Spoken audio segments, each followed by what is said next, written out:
Hello everyone, I'm your hostess with the mostest, 8-Second Gaming, and right now in Season 13 of Ranked, we are seeing some of the most intense endgames we've seen in a long time. There's a lot more squads alive, the circle pulls are really weird, and a lot of people aren't really sure how they can manipulate those circles, how they can win those fights, and a lot of people are losing out on those massive wins, those huge bumps in KP because of that reason. So today I want to take you guys through this game that I had in Stormpoint Ranked and just kind of show you guys how you can still win even if you don't have a good position.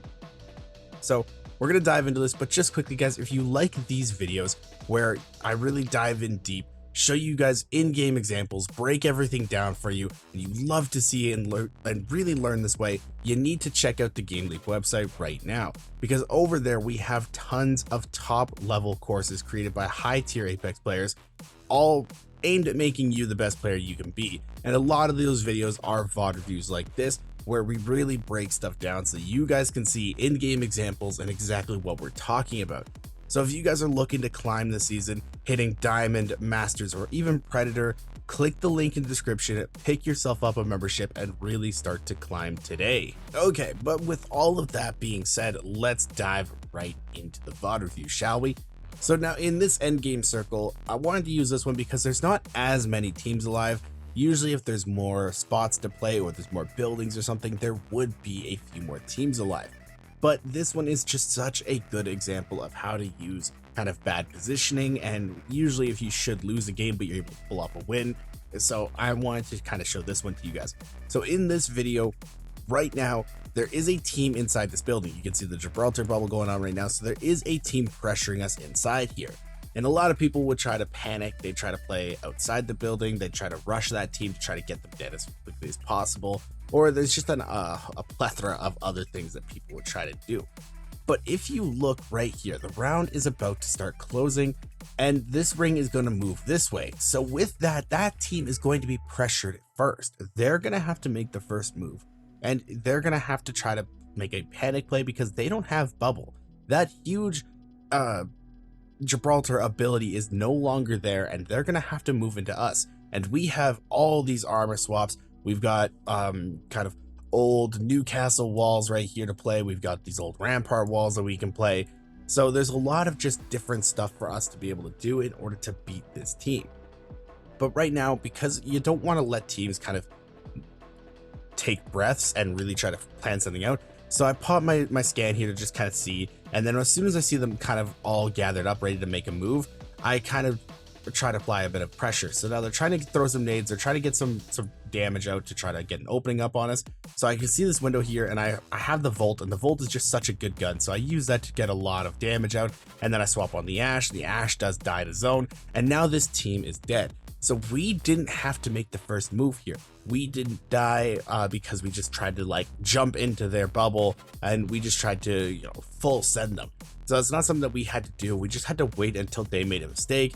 The huge mistake for that Valkyrie was peeking the window, and then the Ash tried to jump in alone when I had an armor swap right there. So she thought that I was low, but it's just something that a lot of people make a mistake doing. They overcommit to stuff that they don't have to overcommit to, and then that's what leads them to die. But now that we have that team off of our back, what do we do here? Because you can see that there's this team shooting at us through the window, and there is also another team up on this side of the circle. So we have one team on this side of the circle, one team on this side of the circle. What do we do here?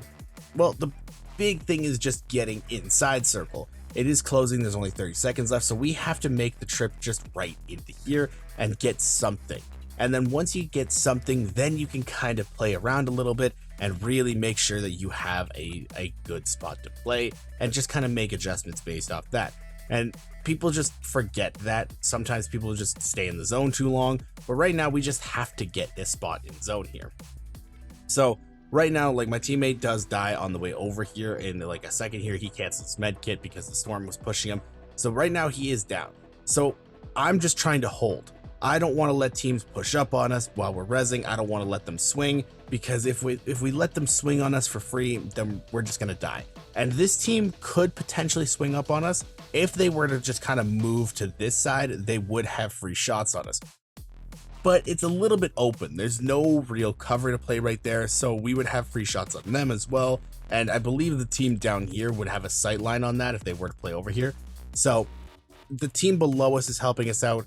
The team above us can't really swing that, but then the team to our left also can't swing because they would also be getting shot. So I'm just trying to basically see what's going on right here, and I do overpeak that a little bit. That's a mistake that I make. You wouldn't want to do that in your own games. Don't climb up on the rock in this example, because if the team on the left was also looking at me, I probably would have gone down here, and then who knows if we'd be able to get the res off.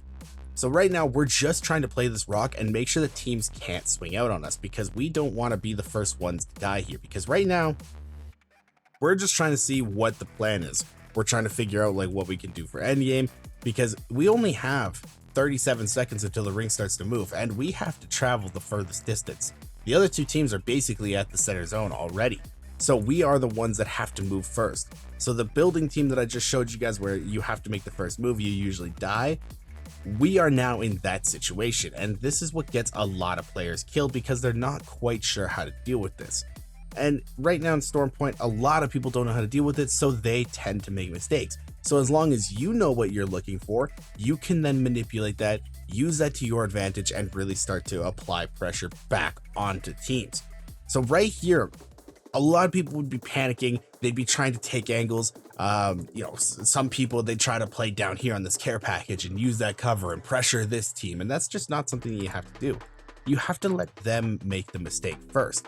Don't try to be over aggressive. Just apply your pressure, let them use their abilities, let them make mistakes, and then just kind of slowly work your way up. So right here, I do give my gold helmet to my Horizon because she needs to get her ultimate back, and we're hoping to have it by the end circle. And then we're just trying to look around, throw some scans out, and figure out what to do. Now, there is a rock in front of us. There's a small little area in front of us that we can play. So we're saying, all right, we play that. We let the other teams kind of force into each other first, because we have a good spot at that point, because the rock is basically right here. So we'd have a very good spot in zone, and those other two teams would have to push into each other first, and then we would be able to third party that, which turns our losing spot into a winning spot.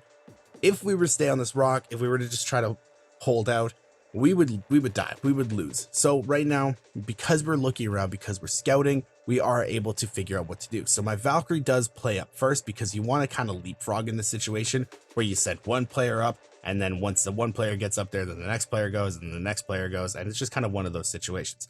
So we are looking to try and move right here. So my Valkyrie was supposed to go, but they did get hurt a little bit. But once they healed up, then they moved up to the rock. So as the ring starts closing, it is a slow moving circle. A lot of people forget this, that the final zone takes a very long time to close. You don't have to move as soon as the ring starts to close. You don't have to move. There's still a lot of time for you to play around.